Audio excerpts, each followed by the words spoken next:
Let's get it.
Popping.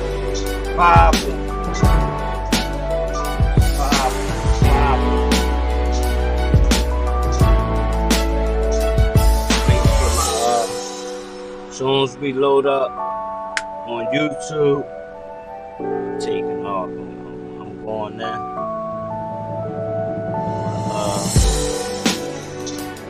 Let me bring y'all this.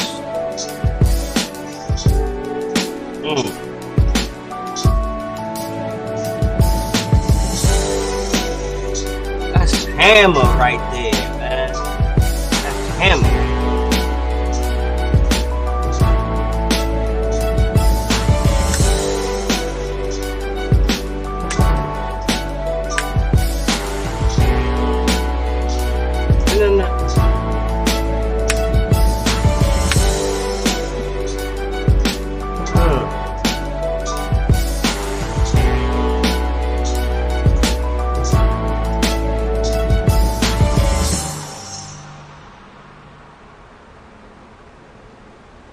Man, that shit right there.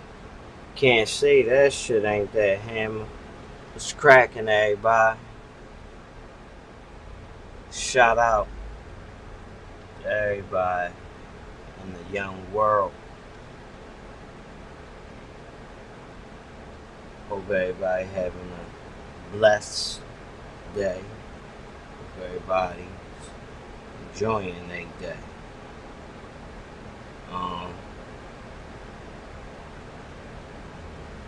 If you're not enjoying your day,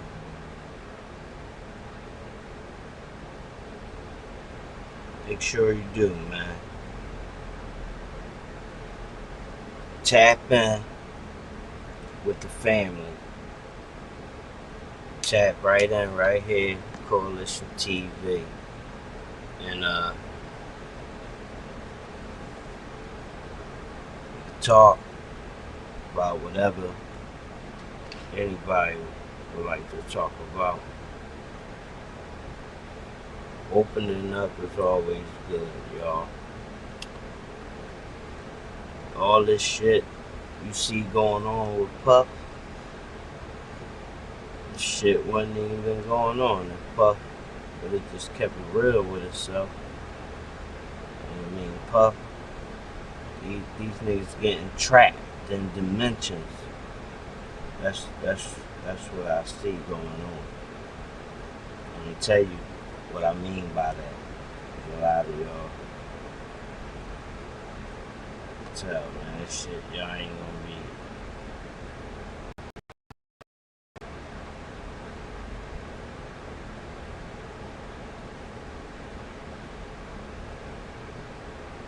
A lot of y'all not gonna be able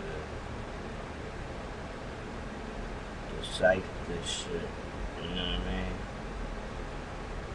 Y'all know how it go. Everybody ain't good for this shit, gang. Straight up.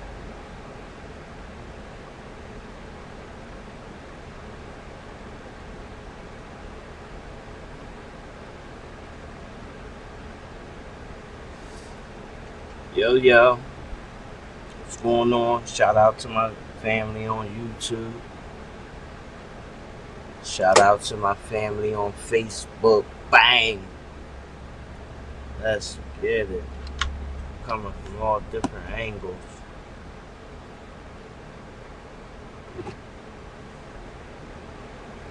It was just something in me as a child not to pledge to the legions or sing the Star Single Banner.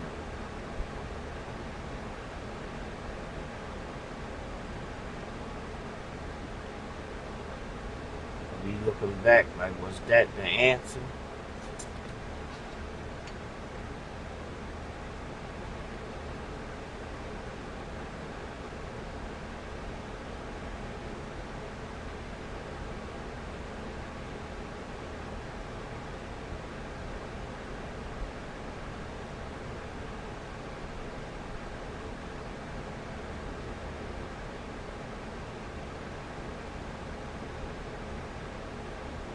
This shit on that goofy.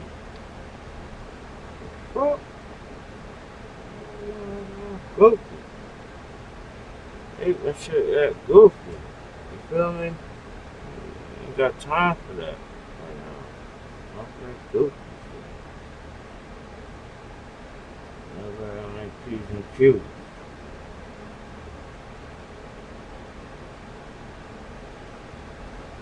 Straight up. Hold on, y'all. Hold on. Oh, Lord. Oh, Lord. Oh, Lord. Oh, Lord.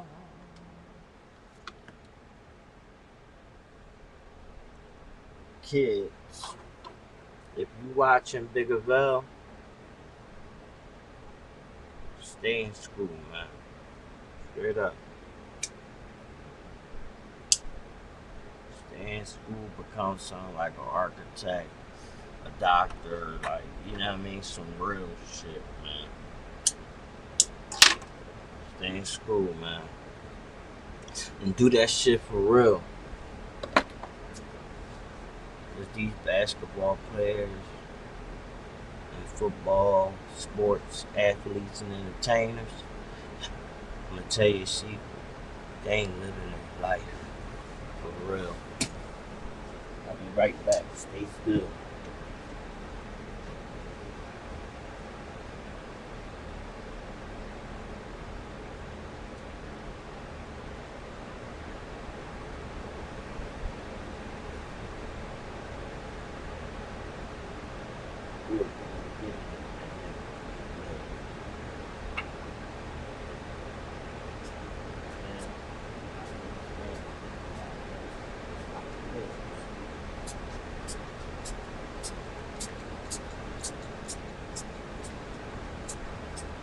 Running up in his ass like a wind. Fuck a bit.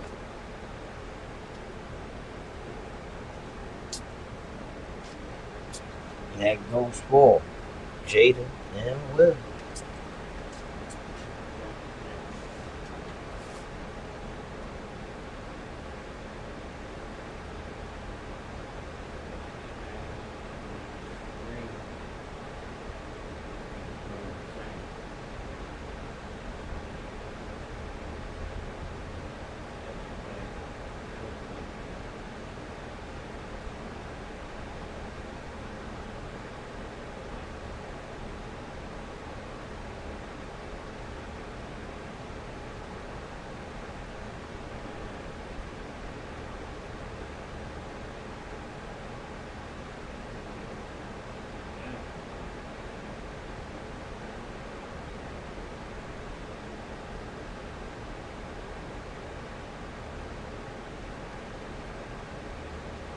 What's going on? What the fuck is going on, man? Should be tripping. Straight up. That little can, whatever the fuck scent is in that bitch, smell good as shit though. Real rap. I ain't gonna even front my shit, man. I'm back on though. What's poppin', y'all? Y'all already fucking know that. It's your boy, man. I'm trying to get my motherfucking camera. I hate but really, I just need to take everything off of here and start loading a lot of content I got onto a lot of thumb drives. A lot. It's a lot. It's a lot.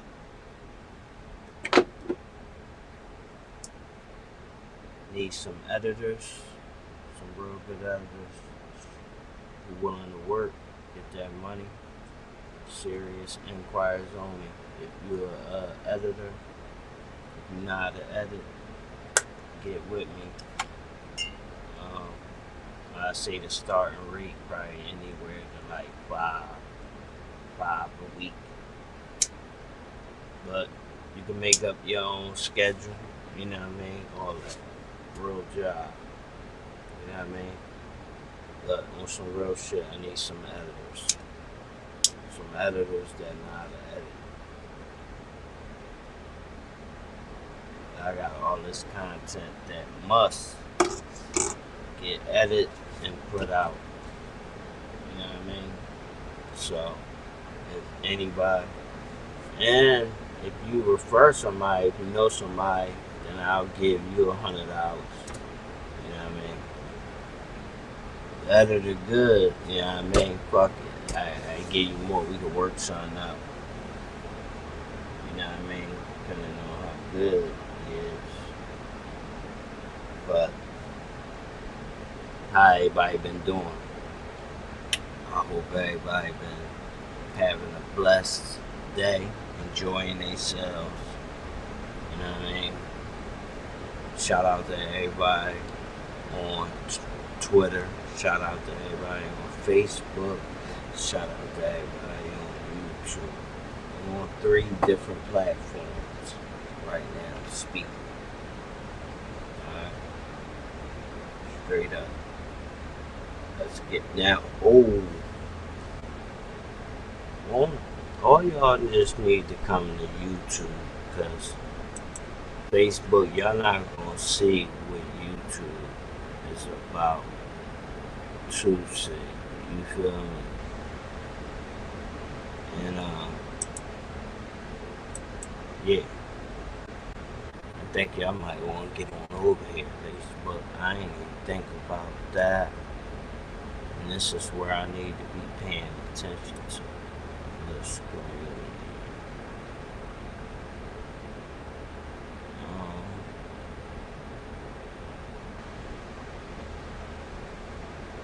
Yeah, because we got a lot to talk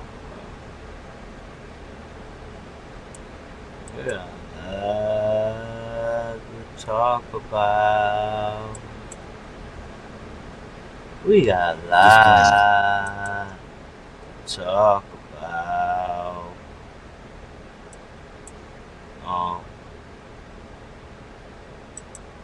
Got some shit for y'all, though. Y'all know me, though. Y'all know me.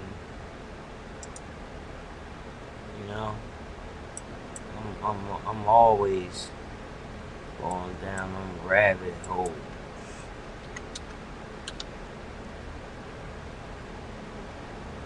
I got to. They must get exposed.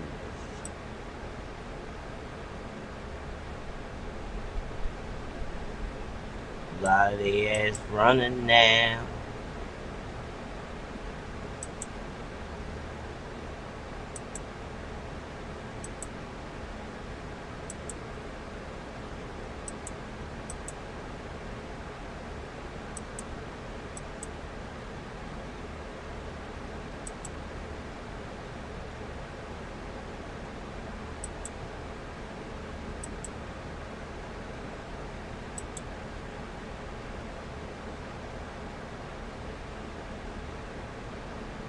God damn.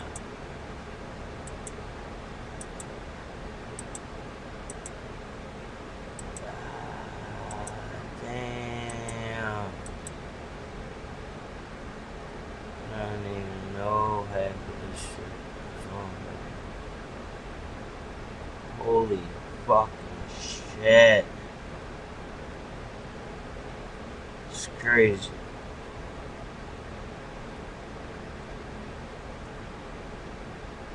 I'm tweaking right now, bro.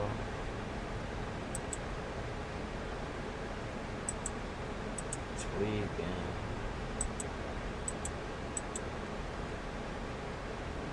Yeah. Yeah. Yeah. Never joined the Damn. cast, so No, why would I? Hold on now. Hold on. Facebook. I might as well Facebook. Y'all might, everybody on Facebook, just come on over to YouTube. Alright? Y'all gonna have to meet us on YouTube. Because I'm about to connect. Yeah. Y'all already know. Y'all know. You know what I mean? Y'all know. Y'all already know what. Go!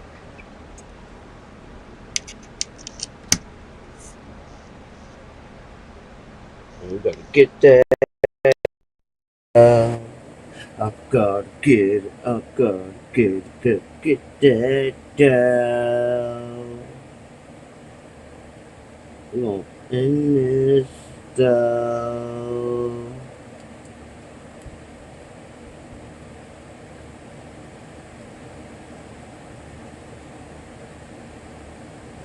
Love it, guy. Crazy. Crazy.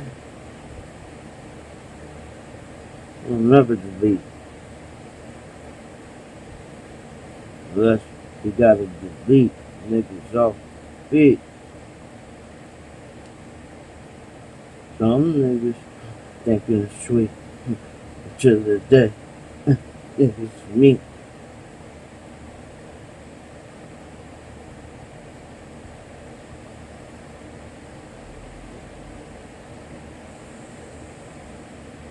But it's okay with me. I'll stay back on feet.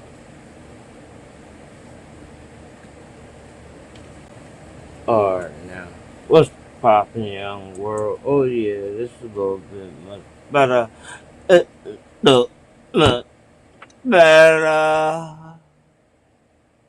What they say? I can make you feel my better. So yeah, it's cracking, what's cracking. And y'all come in, hit the like button, and drop something. Not in the caption, in the comments. What's up, y'all?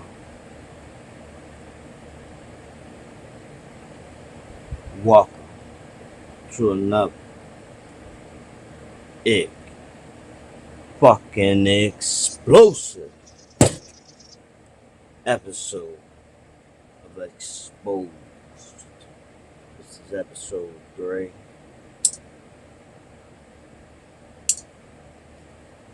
Y'all see the title, man. There's a bunch of names up there. A bunch of names up there, and there's many more. There's many more. Did you ever wonder, like, you know how, like, some YouTubers be doing the casters, like, where they've been and stuff like that? You ever wonder where some actors and rappers been up to? Like, motherfuckers be thinking, you feel me? Like, they be thinking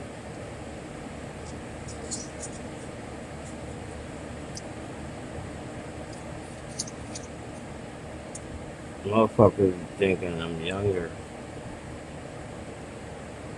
but technically I'm really older. But anyway, I be thinking of people like, y'all remember the rapper Boss? She had that song. This elimination got to go, yeah, they gotta go. Y'all remember that? I mean, there's a lot of rappers I think about.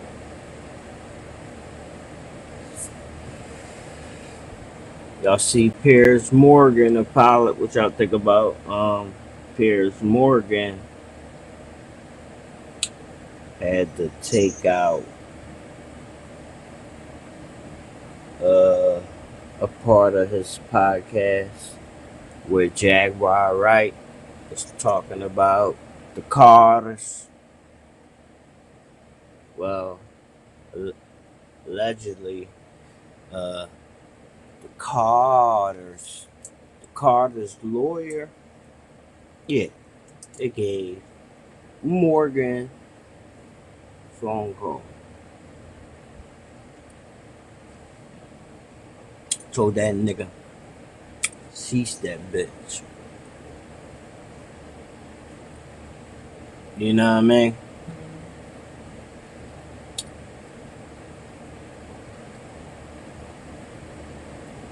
I've been telling y'all for years.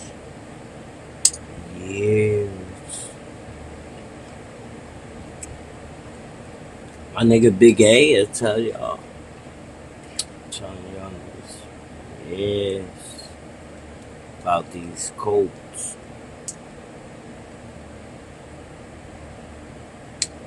That boy Meek Millie ain't right. Millie ain't right.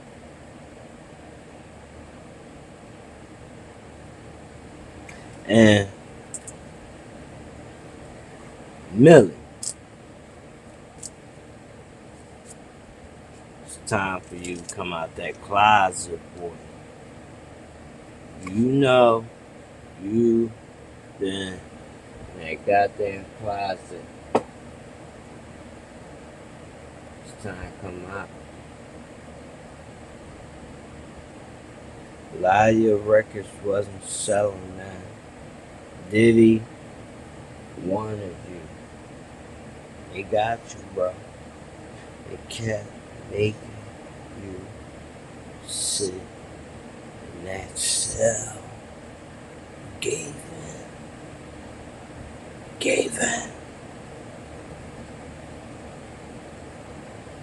Be looking at me like that, nigga. Fuck wrong with you? You're supposed to stand on 10. Never fold. Never bend.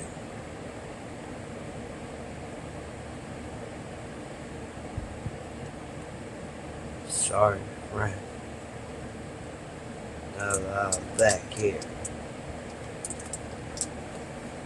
I come run through your peers any given day, week, of the year. Let the world know. The boys had you on your knees. That nigga right there. Millie on his knees.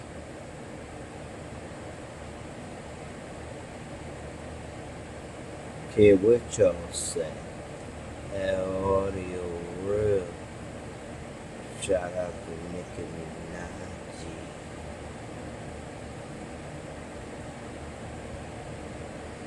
Telling this man posture. Where he hold his neck to the side. Hold his rocks up.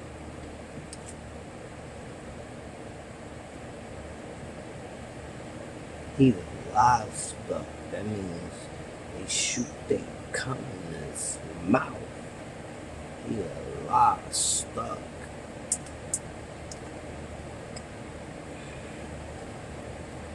I heard they doing you dirty out there, man.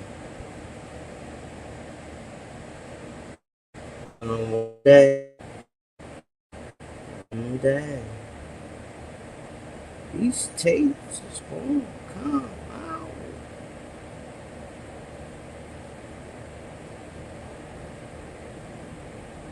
They said somebody purchased the joint BEYONCE for 50 million.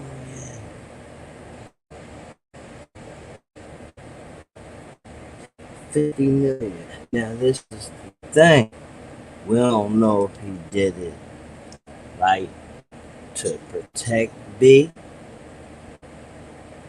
or if he did it to blackball B. We don't know.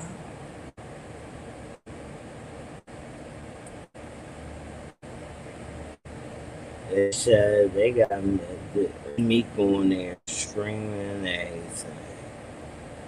This is terrible. It's terrible. Check. Why y'all ain't shoot at the niggas?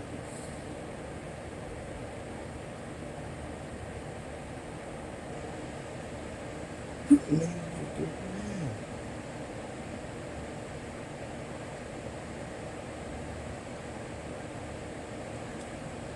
Better talk to me. And we could do a DIDDY.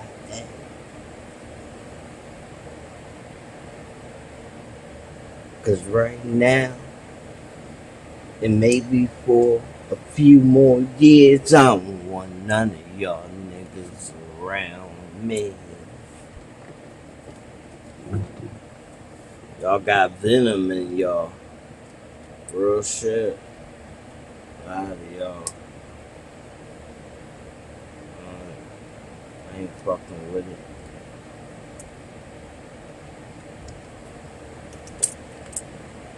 All of them are part of the bull.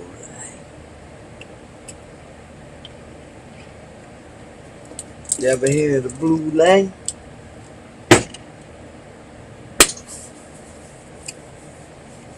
Hit that like button, man, if you ever hear of the blue lane, man. Come on, man. Hit the like button. You heard of the blue lane?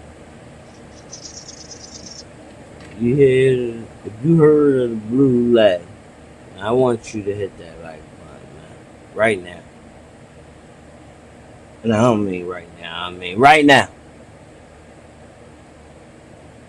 No bullshit, no playing around.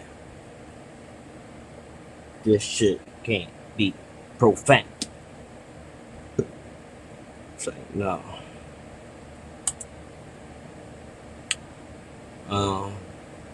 Let's take a look at it. Disclaimer.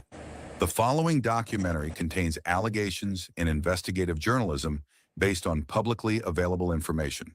All claims that involve illegal activity are alleged, and viewers are advised to form their own opinions.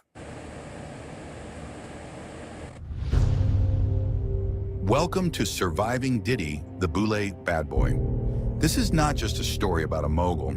It's an investigation where we unravel the mysteries surrounding one of music's most powerful figures and the tragedies that have followed him throughout his career. Born on November 4th, 1969, Sean John Combs grew up in the tough streets of Harlem. This is Harlem, a place almost everybody has heard of, but where most outsiders have never been. Every urban problem that plagues this country is represented here, and you can find it all within a few blocks of this rooftop. Broken families, rampant street crime, the worst housing this side of Calcutta, alcoholism, street gangs, and the worst plague of all, drug addiction.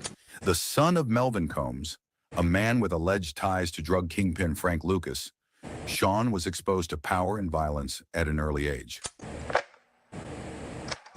Me and Melvin Combs were good friends. We did a lot of business together. Of course, it was not a legal business, but we did a lot of business together.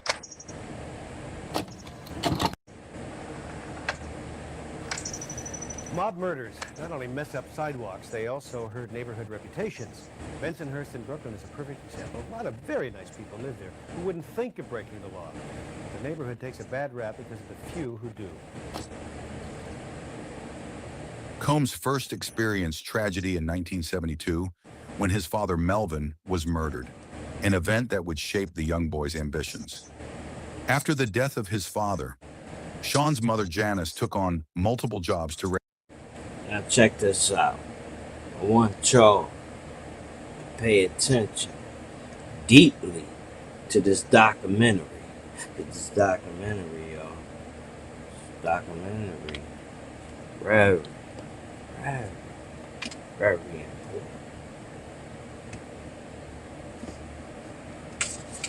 Make sure you tune in. You know what I'm saying? I gave you some, man. You already know. This shit is sauce. You know? Son, we ain't gonna be, you know what I mean, bullshitting around with it. Not at all. Alright. Oh.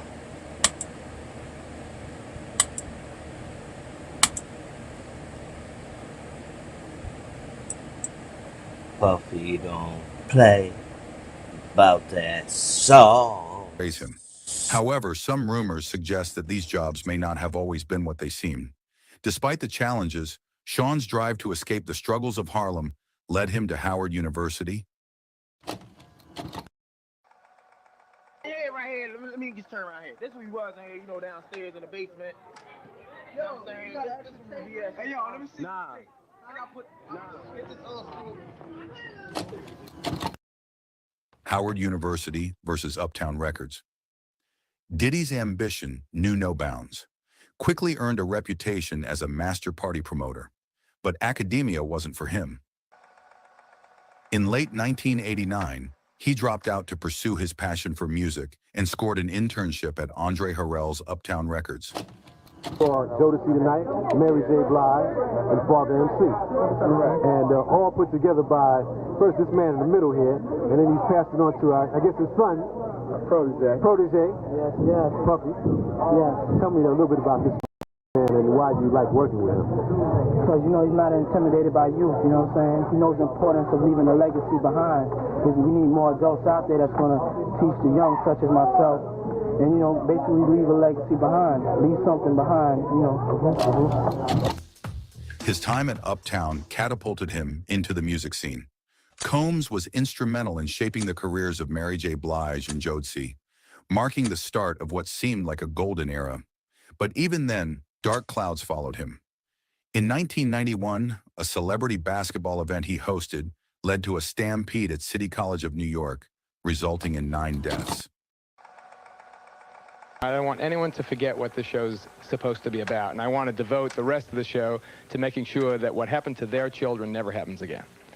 Dougie Fresh, how do you fix it? Well, to bring it back to what the show is established on, and that is the incident at City College and the families that's suffering from this situation. It was a deep, deep, deep experience for me. I was there, I was on the floor, I watched people take their last breath, regurgitate, and die. Okay, you said a female? Yes, a female. Asthma? Yes, she had an asthma attack. Uh-huh. She passed out unconscious. They can't revive her. We were there at the doorway pulling people in, trying to get them. It was bananas. I pulled friends through the door. You know, if everyone would have just kept calm and perhaps backed out, it wouldn't have been as bad as it was. This was one of the first major controversies that would follow him. Puff Daddy meets Usher. Allegedly, around this time, L.A. Reid, co-founder of LaFace Records, played a pivotal role in discovering Usher at just 13 years old.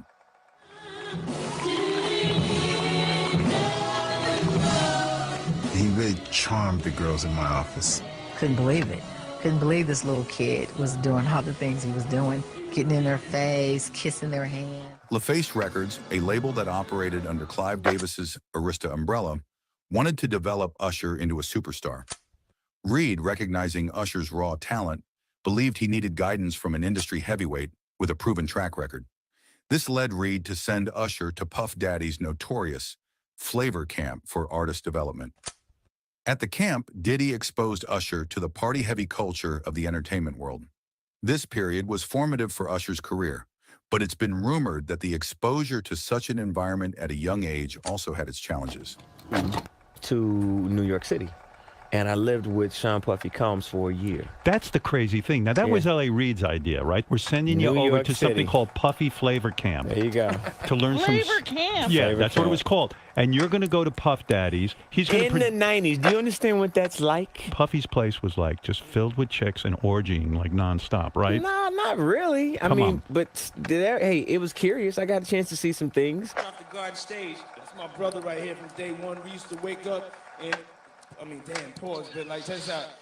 I mean, back in the days when he was like 10 and I was a little bit older, his older brother, we used to fight over the Frosted Flakes. You know what I'm saying? Before pause was invented.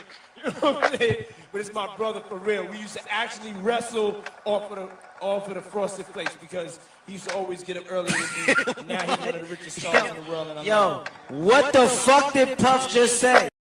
In 1993, Puff was fired from Uptown Records by Andre Harrell. Harrell, Puffy's mentor and the head of Uptown, explained that Sean was undeniably talented, but his vision and approach didn't align with Uptown's culture. Kind of funny because, Andre Harrell, you have a lot to do with the legend of Diddy. And you know that. Puff was my intern. He started in the record business with me. He lived with me. I bought him his first new car. I told him the record business, basically. And you also let him go, which in turn inspired him to come back with Bad Boy and go. Well, we even gave him Bad Boy. We signed Bad Boy. The reason I let him go is because he wanted to put out Biggie, and the president's secretary was reading the lyrics. The president of MCA, who distributed us at that time, and she thought they were too. She told the president that we can't put this out, and so the president came to me and said, "Tell Puff you got to change the lyrics." And I said, "I'm not doing that." I said, "It's not for me to stifle this generation." I said, "What we need to do is satellite Puff out, give him his own office." So he can run his ship the way he wants to run. I said, I told him everything. He knows how to do it now. I said, he's going to have to come up there and argue with you himself about why Biggie should have these kind of lyrics. And so after a while, we just created a division of tension, not necessarily directly at me, because Puff couldn't take it out on me because I was the boss. He would take it out on the other staff members. So I remember one meeting we were having, and he told the general manager of the company at the time, he said, I don't work for you. I work for Dre. And I knew he was saying that with love, but I realized it was creating a problem in the day-to-day functioning of the company. This dismissal, however, would be a pivotal moment in Puff Daddy's career. Around the same time, Puffy was expecting his first child, Justin Dior Combs, with fashion designer and stylist Misa Hilton. However, recently some sources have allegedly claimed that Justin's biological father might have been Anthony Wolf Jones, a close friend of Diddy's who worked as his bodyguard and fixer. Wolf's story and his eventual fate is something we will revisit later. Puffy soon after formed a partnership with Clive Davis's Arista Records, which served as the parent company for Bad Boy, an iconic label synonymous with 90s hip-hop. Puffy, Fast Bob, Freddy's here. What up, Bob? Goes on, baby. Everything is all good in the hood. Yeah. The headquarters right here, kid. Yeah, I am. You're on TV Raps. We up in this piece. Yeah. This is it. Bad Boy Entertainment. Bad Boy Entertainment, no doubt. Cool. So what we gonna do, baby? Where's Craig and Biggie and all that? We're gonna kick it. They in the back. You know what I'm saying? They in the conference room writing some rhymes right now. But we're gonna go in the back, kick it. Okay. So I'm gonna show you my office. Come on. Let's get. And the littlest Bad Boy. Yeah. Well, I'm not the host of the show no more. Here's my feeling. You were, I think, going to go to the Clive Davis party. Yes. It was a surreal event where Whitney's body was still in the hotel, and there was this sort of party where apparently half the room were in tears, the other half were kind of partying. What did you feel about that? I thought that was complete insanity. And knowing Whitney, I don't believe that she would have said the show must go on. She was the kind of woman that was to stop everything. I'm not going to be there. You know, I don't know what could motivate a person to have a party in a building where the person whose life he had influenced so enormously and whose life had been affected by her. So they were like, I don't understand how that party went I on. had Clive Davis by pure chance in here on Friday night with Jennifer Hudson, and he obviously worshipped Whitney, and I think he must have gone through agony when he heard this news, knowing it was 2 or 3 hours till this event. Right. And I think he took the decision to turn it into a tribute to her. And I understand that. I mean, he obviously was wrestling with the right thing to do. That would have been right if it really was a true tribute.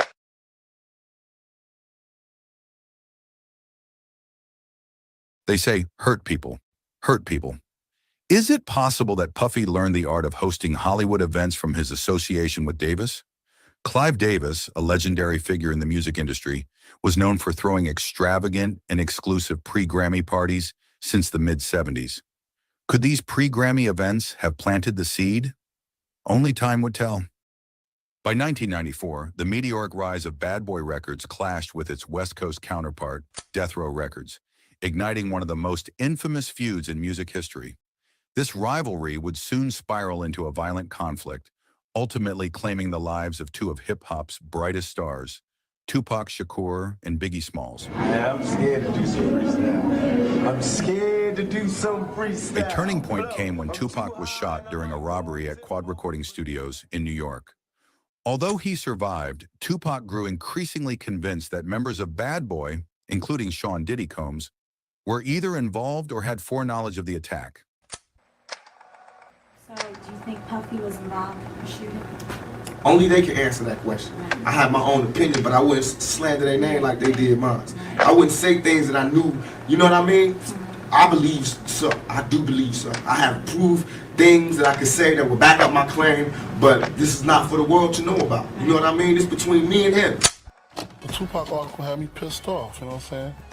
Because first of all, he dissed my man, said my man turned his back on him, and I know for a fact that didn't happen, you know what I'm saying? And like the rumors that's spreading is on some tip like we set him up, you know what I'm saying? And that's crazy. Once close friends turned foes, this single event planted the seeds of distrust between Tupac and Biggie, culminating in both of their deaths. Pac and them get on the elevator. When they go upstairs, they don't go to Big Session, right? Now, what people don't know is Puff didn't know about Big Session. Somebody called him and told him that they was up there, right? Now, Jimmy Hitchman's upstairs waiting for Pac to come up. Them niggas was just beefing. Nigga, I can't get that, right? Puff is upstairs with Jimmy Hitchman, right? Getting ready to bust in on Biggie and them, little secret ass session. But Puff ain't going in there by himself. He going with Jimmy. But before that can happen, the altercation with Pac happens downstairs. Right. So when Pac get on the elevator, come upstairs, and the elevator open, Puff is in there with Jimmy. Tupac's assassination on September 7, 1996,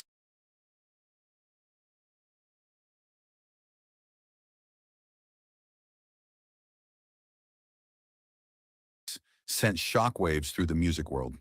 The rapper succumbed to his injuries 6 days later, leaving a void in the industry and a mystery that remains unresolved to this day. I mean, I've been thinking, you know, maybe I'm a scapegoat or something. I just want to let everybody know, you know what I'm saying, I didn't do it. Allegedly, DEWAYNE Keefe D. Davis, a figure tied to Puffy's inner circle at that time, implicated his nephew as the shooter. Though Puffy has never been officially linked to the murder, suspicion has long clouded his legacy. Just 6 months after Tupac's death, Christopher Wallace, better known as Biggie Smalls, was gunned down in a drive-by shooting on March 9, 1997 in Los Angeles.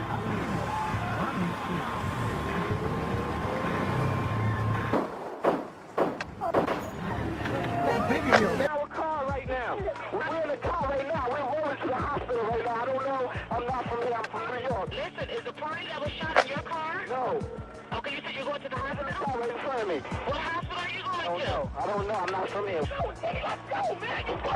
Eerily similar to Tupac's fate, the details surrounding Biggie's murder continue to raise questions. Biggie is screwing Puff over because he got a publishing deal with Diddy, right? Okay. But Big is writing all Junior Mafia, Lil Kim, everything, but he telling Puff they writing their own because he's in the publishing deal with Diddy, right? Okay. This is what I think ultimately why Big got killed, because he was robbing Puff, right? Allegedly, Biggie was initially scheduled to attend an event in London, organized by Clive Davis, but was persuaded to stay in Los Angeles, a decision that cost him his life.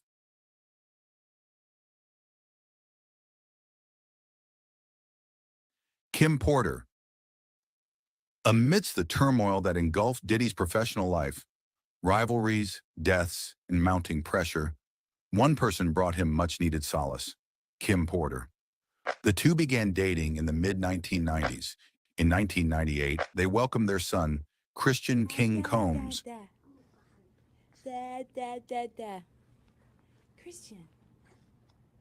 What's that saying?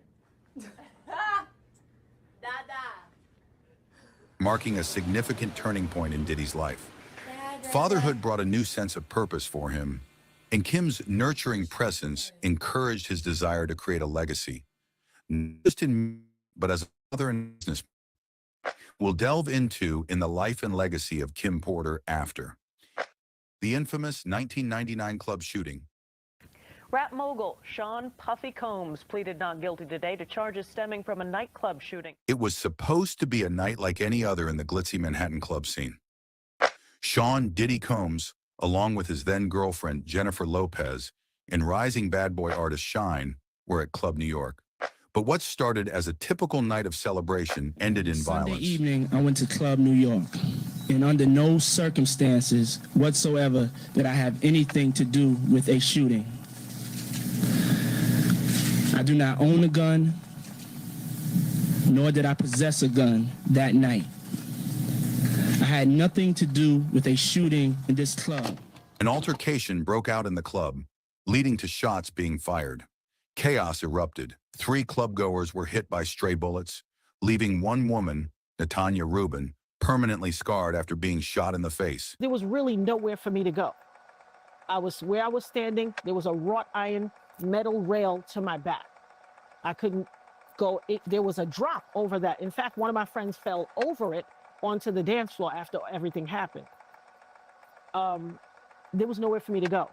And so as they were going back, they were backing back, like literally walking backwards towards the door, drawing from their hip. I told my friend, I said, oh my God, watch out. As I turned back to look at them, I watched them bow, bow. Both of them fired, and the muzzle flash was like, psh, psh. Shine's muzzle flash was a little higher. He was on the side closest to the bar. Puffy's muzzle flash was a little lower, and he was on the side closest to where I was, straight ahead from me. I watched them both fire their guns. I watched them. I got hit right here, in my nose, in between my eyes, which means I'm facing directly at you. Just like I'm looking at you, and I can tell you got on black shades. They kind of look like Cazelles and an Adidas shirt. That's exactly how I was looking at him. And I watched him shoot me. In the aftermath, Diddy, Jennifer Lopez, and Shine were arrested. Diddy was charged with criminal possession of a weapon, bribery, and conspiracy. Allegedly, he tried to offer his driver $50,000 to take the fall for the weapon found in the vehicle they fled in. During the trial, Fenderson testified that Combs was armed the night of the shooting at Club New York, and later pressured him to claim ownership of a pistol police found when they pulled over Combs's Lincoln Navigator as it fled the shooting. And I just want to make you feel like comfortable, you know what I'm saying? Make your family feel comfortable. What exactly Combs meant by that is in dispute. The star-studded trial gripped headlines. Allegations swirled, but Lopez avoided any charges. If it had been proven that she carried the firearm, she could have faced severe legal repercussions, but Lopez was cleared of any wrongdoing. Despite the serious charges, Diddy was acquitted of all charges, while Shine, a young rapper with a promising future, was sentenced to 10 years in prison. This trial marked a turning point for Diddy, one that cemented his reputation as a hip-hop mogul, but also one that cast a long shadow over his career. Claims in the lawsuit, Mr. Combs shared that he was responsible for the shooting in the nightclub in New York City with rapper Shine. He shared that artist and Mr. Combs' girlfriend at the time, Jennifer Lopez, aka J-Lo, carried the gun into the club for him and passed him the gun after he got into an altercation with another individual. I was defending him, and he turned around and called witnesses to testify against me, and he contributed. He pretty much sent me to prison. This is someone that destroyed my life. From 2003 to 2013, Sean Diddy Combs experienced a whirlwind of success and adversity. It's a little kinky, but rock with me. But just check it out. You need a lot of heat. A lot of heat. Yeah. Heat? You mean that physically the place has to be hot? You don't have no air conditioning. No air conditioning? No. Why is that? Heat affects the alcohol, and it also affects, like, you know, everybody gets a little bit more comfortable and loose. Builds up a nice little sweat. This period saw him rise as one of the most influential figures in music and business, while also being entangled in personal loss, legal battles, and public controversies. The death of Wolf Jones, a turning point for Diddy. Diddy's close associate and rumored father of his first son, Justin Dior Combs, marked a tragic chapter. Jones, who had been Diddy's bodyguard, was killed in a shootout outside the Club Chaos in Atlanta, reportedly during a dispute with the Black Mafia family, BMF. Although Diddy was not directly involved, Wolf's murder further exposed the dangerous proximity of violence in his world. Despite this, Diddy's career expanded. His performance in Broadway's A Raisin in the Sun showcased his range as an entertainer beyond the music industry. However, this accomplishment was quickly followed by legal turmoil. In 2003, music executive Steve Stout filed a $3 million lawsuit accusing Diddy of assault over a music video dispute involving Nas. The case was settled out of court, but it added to Diddy's growing list of controversies. From public feuds with artists like 50 Cent and the Lox over royalties, Diddy the mid-2000s was filled with a lot of controversy, but also joy with the birth of his twin daughters, Delilah Starr and Jessie James, with longtime partner Kim Porter in 2006. By 2010, Diddy had expanded his empire beyond music. Together, y'all have heard about the world-famous party. Many have asked, but few are chosen. It is an exclusive event happening at the Combs estate tonight, sponsored by... Turning Ciroc vodka into a billion-dollar brand. He also launched his group, Diddy Dirty Money. But even as his business ventures thrived, more feuds emerged, this time with Lil' Kim, highlighting the cracks in his relationships with former bad boy artists. In 2013, Diddy took a significant leap into media with the launch of Revolt TV, further solidifying his status as a media Coram. Christina Coram, a catalyst for freak-offs. Christina Coram, a woman whose influence on Diddy's life is undeniable. By 2014, Diddy relocated to Los Angeles, and it was said that Coram played a central role in supporting this transition. While little is publicly known about Coram's background, reports suggest she was the daughter of Iranian immigrants and grew up in North Carolina before moving to the West Coast.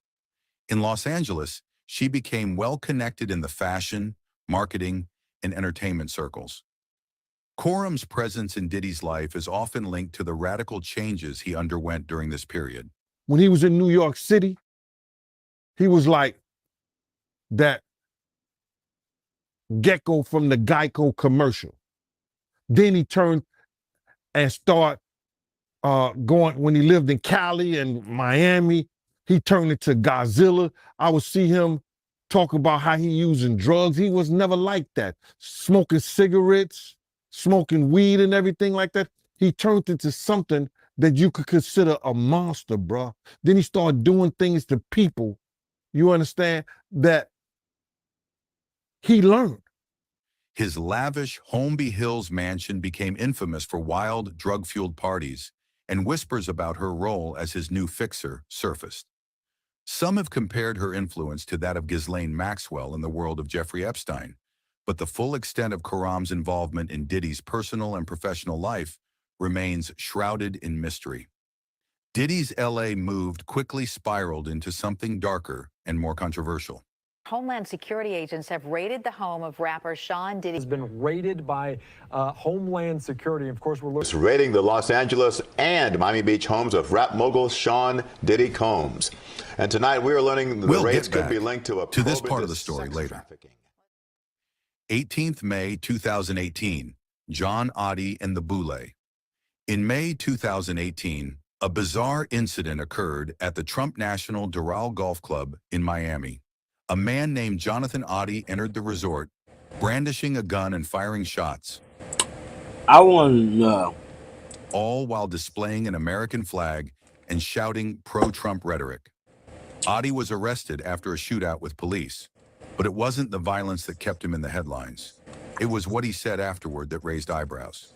During his interrogation, Oddie made shocking claims, alleging that Sean Diddy Combs and singer Cassie were involved in a world of sexual exploitation.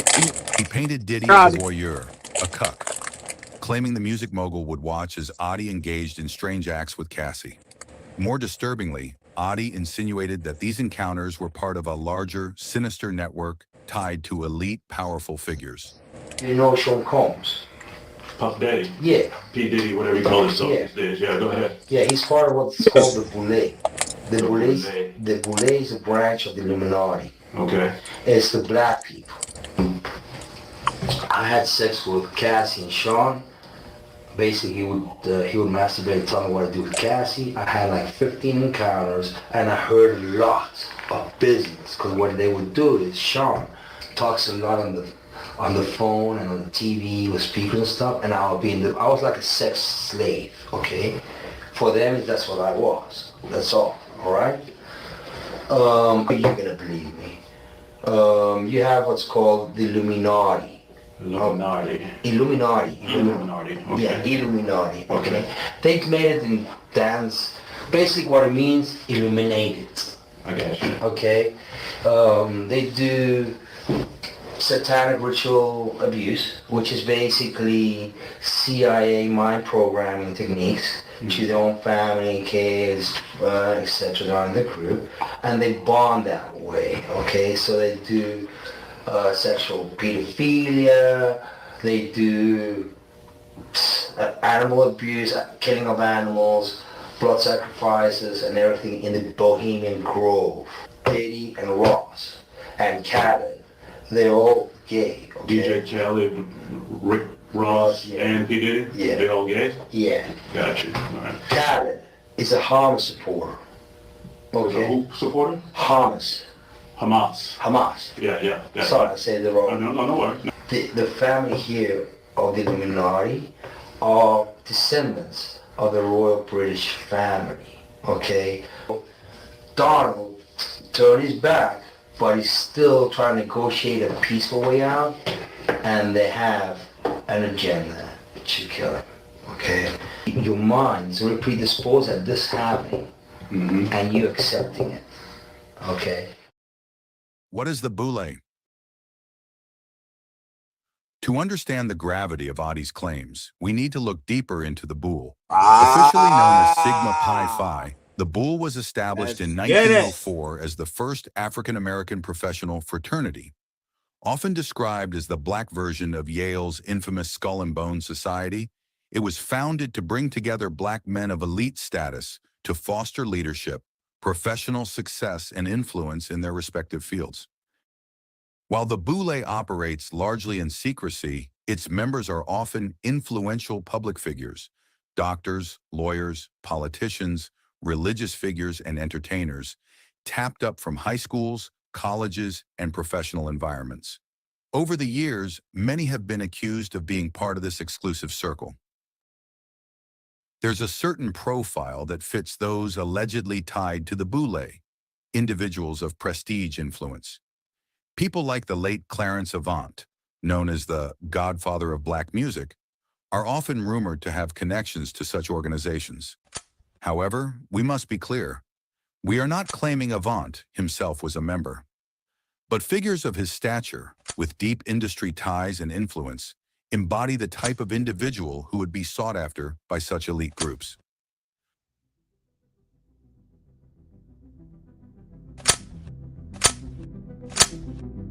One of the more curious elements often cited by conspiracy theorists is symbolism.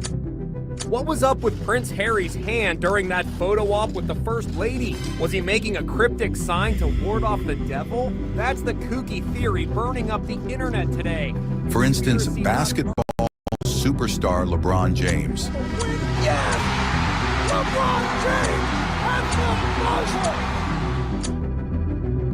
is alleged to be part of the Boule, with some pointing to his prominent chest tattoo as resembling the fraternity's Sigma Pi Phi logo.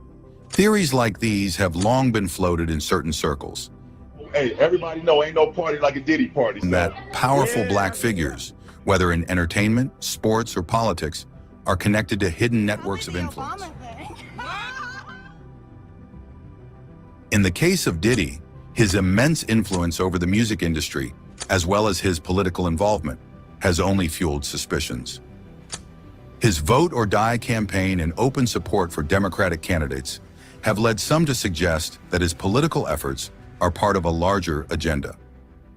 Many believe the Boule acts as a gatekeeper, controlling the flow of influence and ensuring that those within its ranks do not stray from its interests.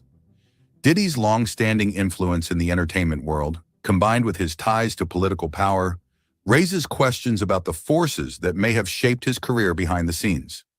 Jonathan Audie's claims back in 2018 seemed outlandish at the time. Stories of sex slavery, elite power circles, and secret societies. But as we dig deeper into Diddy's connections and the Bull's history, we find that what seemed like a conspiracy might hold more weight than we initially thought. Could Diddy be part of this elite organization? And if so, how far does its influence extend into the worlds of entertainment and politics? How much of Diddy's success is the result of carefully orchestrated, unseen forces? Subscribe to our account as we'll continue to investigate this story.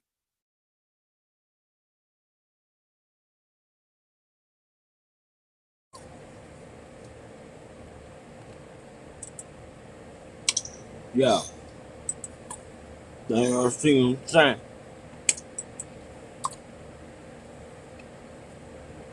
I said it right there. Crazy. Right? Let me turn the mic down a little bit. Let me turn the mic down. I might blow an eardrum. Too much energy in the airload. They just trying to hear they hero.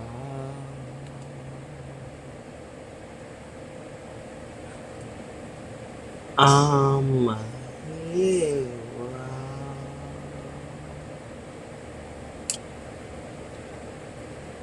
In case you don't know.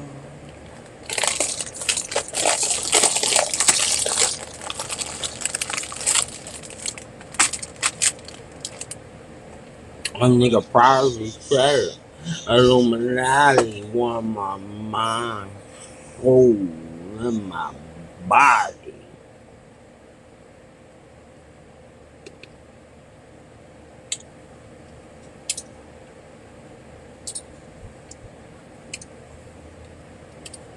One of them doctors took him out. Y'all trying to lie to me.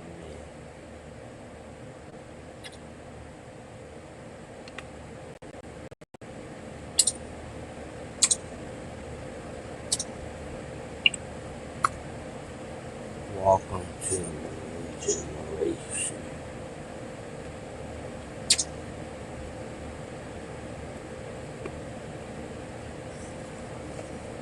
Nobody care about the cops no more, Miss Mason. I'd rather die than face that time, ma'am.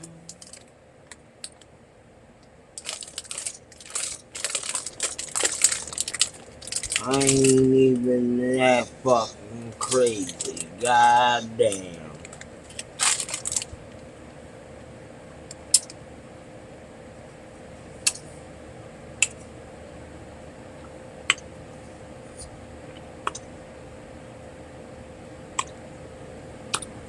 I fuck with Tasha Cat. Hmm?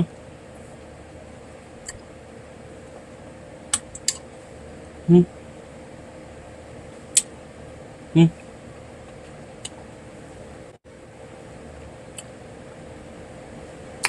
I'll be back later with more exposed news.